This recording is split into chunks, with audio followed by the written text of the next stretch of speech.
حملہ ہوا، اس کو 3 گولیاں لگیں اور اس میں اللہ میاں نے ان کی جان بچائی، وہ دوبارہ صحافت میں آئے. لیکن اس میں ان کا جو الزام تھا، ان کے بھائی کا الزام اور ان کا الزام جو تھا وہ پاکستان کے ریاستی اداروں پہ تھا. بعد میں اس کہا گیا کہ شاید کوئی مینگل گروپ انوالو تھا حامد میر صاحب کے اوپر اٹیک میں.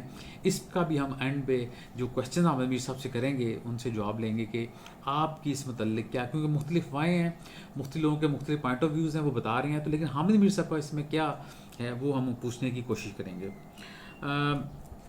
حامد میر صاحب کا عمران خان سے سب سے اچھا لنک تھا جب وہ اپوزیشن میں تھے، تو ان کے ساتھ بہت اچھا تعلق رہا. لیکن جیسے ہی حکومت آئی اور حامد میر صاحب نے تھوڑی تنقید شروع کی، تو جو سوشل میڈیا کی ٹیم تھی پی ٹی آئی کی، اس نے حامد میر صاحب کو بہت کرٹیسائز کرنا شروع کیا. تو حامد میر صاحب سے ریئیکٹ میں اور پروگرام کرنے شروع کر دیے، جس پہ ایک ٹائم یہ آیا کہ حامد میر صاحب کے کو ٹویٹر پہ خان صاحب نے انفالو کر دیا. اس کا یہ نتیجہ ہوا کہ عمران خان پر جو تنقید کے سب سے بڑے اینکر تھے وہ حامد میر صاحب اوپر گیا ہے، اور تنقید بھی جاری تھی. ساتھ ساتھ حامد میر صاحب نے جو مولانا فضل الرحمان کی خان گورنمنٹ کے خلاف تحریک تھی، اس کا جو مین جلسہ تھا اس میں بھی اسٹیج پہ چڑھ گئے اور وہ ایز اے سیاستدانوں نے تقریر کی. وہ بھی ایک شاید پاکستان کے میڈیا سرکلز میں اس کو اچھے پیرائے میں نہیں دیکھا گیا، لیکن یہ ان کا ذاتی فیصلہ تھا، انہوں نے کیا. اور اس کے بعد پی ڈی ایم کے لیے ان کی جو اسپیشل خاص انہوں نے سپورٹ کیا، اس پہ بھی خان گورنمنٹ کافی ناراض تھی. ابھی اینڈ تک خان گورنمنٹ سے ان کے تعلقات بحال نہیں ہو سکے. گو کہ پی ٹی آئی کو ضرورت ہے جیو پہ رہنے کی، کیپٹل ٹاک میں رہنے کی، تو وہ حامد میر صاحب کے پروگرام میں شرکت کرتے رہے. لیکن حامد میر صاحب کے شو میں ابھی تک یہ نہیں ہوا کہ ان کی گرپ ویک ہوئی ہو، جس طرح کہ جاوید چودھری یا کامران شاہد ہیں، بہت ویک گرپ ہے ان کی شوز پہ، کہ ان کی شوز میں اکثر دیکھنے میں آتا ہے کوئی نہ کوئی کنٹروورسی جنم لیتی ہے اور پوری میڈیا انڈسٹری کو ایک برا نام دے کے جاتی ہے. افسوس یہ ہے کہ پاکستان کے جو میڈیا کے ادارے ہیں انہوں نے نہ تو جاوید چودھری صاحب کے ساتھ کچھ ایکشن لیا اور نہ ہی کامران شاہد کے خلاف. اینی وے ناظرین، آگے جاتے ہیں کہ حامد میر صاحب نے پھر مئی میں اسد طور جو ہیں ایک وی لاگر ہیں اور ساتھ ساتھ وہ کیا کہتے ہیں پروڈیوسر بھی ہیں. آج ٹی وی کے ایک پروگرام کرتے تھے آسما شرازی کا، پھر وہ مس شمسی تھی ان کا شو کرتے تھے. پروڈیوسر تھے، مینلی ایک مین لیگ صحافی نہیں تھے، لیکن ان پہ ایک ان کے گھر میں ان پر تشدد کیا گیا اور اس پہ کافی جو ہے کچھ حلقے جو ہیں مخصوص حلقے جو کہ پاکستان کے سیاسی اداروں کے خلاف اکثر بیانیوں کو پروموٹ کرتے ہیں، ان کو بھی انہی میں گردانا جاتا ہے. اسد طور کو اکثر یہ اپنے وی لاگز میں ان کو کرٹیسائز کرتے تھے. اس پہ ناظرین ایک احتجاج ہوا پی ایف یو جے کا، جس پہ حامد میر صاحب گئے اور اس احتجاج میں انہوں نے ایک بہت ہی گرما گرم تقریر کر دی. اس تقریر میں انہوں نے نشانہ بنایا پاکستان کے ریاستی اداروں کو اور کچھ یو کین سے کہ بلو دا بیلٹ باتیں کی گئیں، جو کہ میں سمجھتا ہوں کہ وہ حامد میر صاحب کا جو ایک ان کی شخصیت ہے اس کے ساتھ میچ نہیں کرتی تھی. جو ان کا ایک بڑا مقام ہے صحافت میں، اس کے ساتھ وہ اسپیچ بالکل بھی میچ نہیں کرتی تھی. اور ہم نے اسی وقت کنڈیم کیا تھا کہ حامد میر صاحب کو فوراً اس پہ سوری کرنا چاہیے. بندہ جذبات میں آ کے کہہ دیتا ہے، لیکن اسد طور کے کاز کے ساتھ کھڑا ہونا، کیونکہ وہ خود ایک کنٹروورشل صحافی ہے. صحافی تو نہیں میں کہوں گا اسے، ہم بھی صحافی نہیں ہیں، کہ انہوں نے ایک کیا کہتے ہیں ایک رپورٹنگ سے کیریئر سٹارٹ نہیں کیا، فیلڈ رپورٹنگ نہیں کی. یہاں پہ پاکستان میں صحافت اسے کہا جاتا ہے، صحافی اس کو کہا جاتا ہے جس نے فیلڈ رپورٹنگ کی ہو، جس وہ کی ہو. لیکن اگر آپ اچھا نالج لے کے پڑھے لکھے ہوں اور آپ ایک اچھا تجزیہ کر سکتے ہیں، ابھی بھی پاکستان میں اس کو صحافی تسلیم نہیں کیا جا رہا. پچھلے دنوں بڑی مزاحیہ بات ہوئی، ایک پریس کلب ہے اس کے صدر سے ایک ملاقات ہوئی، تو میں نے انہوں نے کہا سر آپ ڈیجیٹل میڈیا کو پریس کلب کی نمائندگی کب دینا شروع کر رہے ہیں؟ تو وہ انہوں نے تقریباً 3-4 سیکنڈ کے لیے پاز لیا. اس کے بعد کہتے ہیں کہ اگر میں نے ڈیجیٹل میڈیا کو اندر لیا ہے تو پھر ہماری چھٹی ہو جائے گی، ہم باہر چلے جائیں گے. اینی وے یہ اس پہ دوبارہ کسی دن پروگرام کریں گے. عامر میر صاحب سے کہیں گے کسی دن وہ اس پہ پروگرام کریں. تو یہ ناظرین کچھ باتیں تھیں جو کہ حامد میر سے متعلق کہ انہوں نے کس طرح ایک لمبا پینڈا کہہ لیں پنجابی میں کاٹا اپنی صحافت کو، اپنے نام کو بنانے کے لیے. وہ کوئی عام سے صحافی نہیں ہے، کوئی عام سے کوئی جمپ نہیں لگا کہ وہ اچانک جمپ لگ کے آ گئے ہوں. پیراشوٹر جرنلسٹ نہیں ہیں کہ آئیں اور اینکر بن جائیں. انہوں نے ایک پی کاٹی ہے، ایک لمبا عرصہ دشت صحافت میں گزار کے اس مقام پہ پہنچے ہیں. ناظرین کچھ عرصہ سے حامد میر صاحب بھی دیکھ رہے ہیں، وہ صفائیاں بھی دیتے ہیں. ان کے کچھ لوگوں نے آ کے کوشش بھی کی ہے کہ میڈیا میں آ کے ان کو اس کی صفائیاں دیں، لیکن اس میں کچھ کویشچنز ہیں وہ بڑے ضروری ہیں. جو کہ حامد میر صاحب سے ہم چاہیں گے کہ وہ پلیز اپنے کسی وی لاگ میں یا کسی ٹی وی چینل پہ جواب دیں، کیونکہ ہمیں بھی ان کی کلیئرٹی درکار ہے، اور ان کا جو برا نام آتا ہے ہم چاہتے ہیں کہ وہ برا نام ہمیشہ کے لیے دھل جائے۔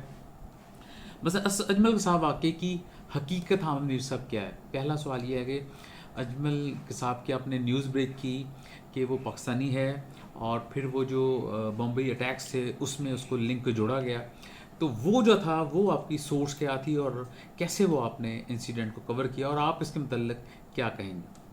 دوسرا جو کوشچن اکثر سوشل میڈیا پہ حامد میر صاحب آپ کے خلاف کیا جاتا ہے، وہ کیا جاتا ہے کہ آپ نے حسینہ واجد سے ایوارڈ وصول کیا، کیونکہ حسینہ واجد بہت ہی اینٹی پاکستان ہے، ان کے ریمارکس جو ہیں ہمیشہ پاکستان کے خلاف ہوتے ہیں، آپ نے ان سے جا کے ڈھاکہ میں ان سے ایوارڈ ریسیو کیا، وہ کیوں کیا؟ آپ پلیز کی تھوڑی سی بیک گراؤنڈ بتائیں کہ یہ ایوارڈ کس لیے تھا اور آپ کو کیوں دیا گیا۔ ہم نہیں کہہ رہے کہ یہ کوئی اس پہ کوئی نگیٹیوٹی ہے، لیکن کوشچن ہے جو کہ کلیئر ہونا بہت ضروری ہے، تاکہ سوشل میڈیا پہ ہمیشہ کے لیے وہ جو دھول اٹھتی ہے وہ بیٹھ جائے۔ تیسرا جو ہے، آپ نے اسامہ بن لادن کا جب انٹرویو پہلا کیا، کہ لوگ کہتے ہیں کہ انہوں نے کروایا، پھر اس کے بعد دوسرا انٹرویو بھی انہوں نے کروایا، اور جب مشرف نے امریکہ جانا تھا، طالبان بہت زیادہ ایکٹیو ہو رہے تھے، پھر آپ نے ان کے جانے سے کچھ عرصہ پہلے ایک شو کیا انہی کے کہنے پہ۔ تو کیا یہ سچائی ہے کہ آپ نے ان کے کہنے پہ بھی کیپٹل ٹاک کے شوز کیے؟ اس کی بھی تھوڑی سی وضاحت کر دیجیے گا، کیونکہ آپ اس جو اپنی اسپیچ کی کنٹروورشل اسپیچ، اس میں آپ نے انہی اداروں کو کرٹیسائز کیا جن کے لیے کہا جاتا ہے کہ شاید آپ نے ان کے لیے بھی پروگرامز کیے تھے۔ آگے چلتے ہیں ناظرین، کراچی میں جو آپ پہ حامد میر صاحب حملہ ہوا، اس میں لوگ کہتے ہیں کہ جی آپ نے فوراً ہی پاکستان کے ریاستی ادارے کا نام لے لیا، لیکن بعد میں یہ ثابت ہوا کہ شاید اس میں کوئی مینگل گروپ انوالو تھا۔ آپ پلیز کی ایک دفعہ وضاحت کر دیں، کیا واقعی ہی اس میں مینگل گروپ انوالو تھا یا نہیں؟ اچھا، ایک سوال یہ بھی ہے کہ اسد طور جو خود کنٹروورشل ہیں، انہوں نے کچھ صحافیوں پہ پرسنل اٹیک کیے وی لوگ سے ذریعے، اور ابھی وہ نئے اور ایک اسپیسیفک مائنڈ سیٹ کو وہ ریپرزینٹ کرتے ہیں، اور قاضی فائز صاحب کے ساتھ ان کا تعلق، ان کے مسز کے ساتھ ان کی رپورٹنگ کا تعلق سب کو پتہ ہے، عیاں ہے۔ آپ نے صرف اسد طور ہی کو کیوں چنا کہ ان کو جا کے سپورٹ کروں، اور میں باقی جو ہے وہ اپنی سپیچ کا وہ اپنے کر دیا سارا؟ کیا آپ کو غصہ کسی اور بات پہ تھا؟ کیونکہ کچھ لوگوں کا کہنا ہے کہ شاید آپ کو نیب نے 3 دن پہلے نوٹس ایشو کیا تھا آپ کے اثاثوں کے متعلق۔ کیا اس میں کچھ سچائی ہے کہ وہ غصہ آپ نے اسد طور کے وہ جو تھا کیا پروٹیسٹ، اس میں جا کے آپ نے اسپیچ کی؟ اس پہ تھوڑا سا وضاحت کر دیجیے گا۔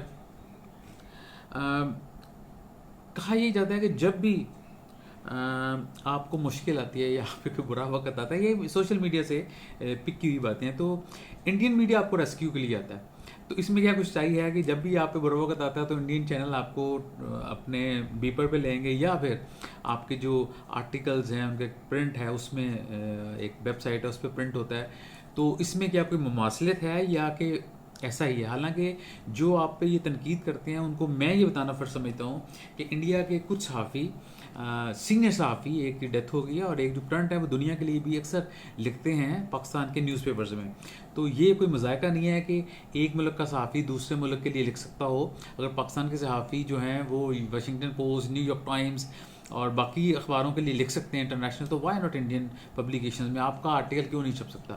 لیکن جو کوشچن ہے وہ یہ ہے کہ جب آپ پہ مشکل وقت آتا ہے تب ہی کیوں؟ تو حامد میر صاحب، یہ کچھ کوشچنس ہیں، امید ہے آپ کو ان کے ماخذ جو ہے پتہ چل گیا ہوگا۔ آپ پلیز کی وضاحت کر دیں، وی لوگ کے ذریعے کر دیں، یا میری خواہش ہوگی کہ آپ سے ایک زوم پہ انٹرویو کر لیا جائے، یا آپ کبھی لاہور آئیں تو ہمیں بھی موقع دیں، ہم آپ کا انٹرویو کر سکیں اور کچھ کویسچن جو ہیں وہ آپ سے لے سکیں۔ یہ ناظرین آج کے شو کا منبع تھا۔ امید ہے کہ آپ کو یہ پسند آیا ہوگا، اور آپ کی کوئی رائے ہو تو اس پہ ضرور آگاہ کیجیے گا۔ حامد میر صاحب، آپ کو ہم دوبارہ اسکرین پہ دیکھنا چاہتے ہیں اور امید کرتے ہیں کہ آپ جلد دوبارہ اسکرین پہ واپس آئیں گے۔ تب تک ناظرین اپنے گرد و نواح لوگوں کا بہت خیال رکھیے گا۔ اجازت دیجیے، اللہ حافظ۔